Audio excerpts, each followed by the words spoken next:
llegando a Victoria, Canadá. Aquí está el aviso y vamos saliendo del barco. Tenemos uno y aquí tenemos nuestro barco.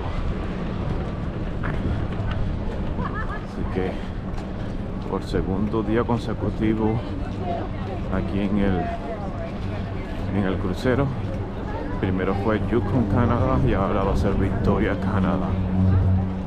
El Yukon, Canadá fue algo inesperado, que lo hicimos sin saber.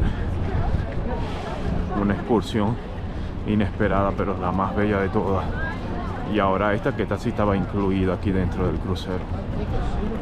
Vamos a ver. Welcome to Victoria. Estamos en el bus, vamos a hacer un tour por Victoria. Y estamos en el bus que nos va a llevar a la ciudad. Quedé casi en el frente donde está la ventana, así puedo tener una mejor vista. And then on our right, as we go by this garden, we'll be going by this again. This old rusty anchor is actually off George Vancouver's ship. His ship fouled at anchor and they recovered it and put it in that garden.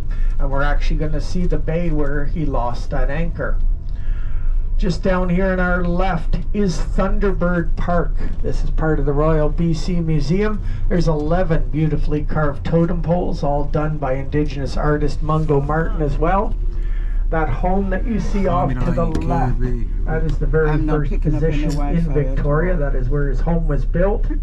Dr. Helmkin, and it is still there, part of the museum. There's also a replica longhouse right here on our left with a big smiling Indigenous frog on the end of it. Right here on our right, Crystal Garden. This used to be the Crystal Pool. This was owned by the Empress Hotel, which is just off to our left. There is a tunnel that goes over to the Empress so the guests were not seen in their bathing suits.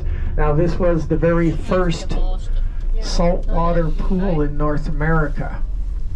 The Empress ran it until the late 60s when they gave it to the city of Victoria. They did not want to own a pool anymore. And by the late 70s, early 80s, they realized all the now.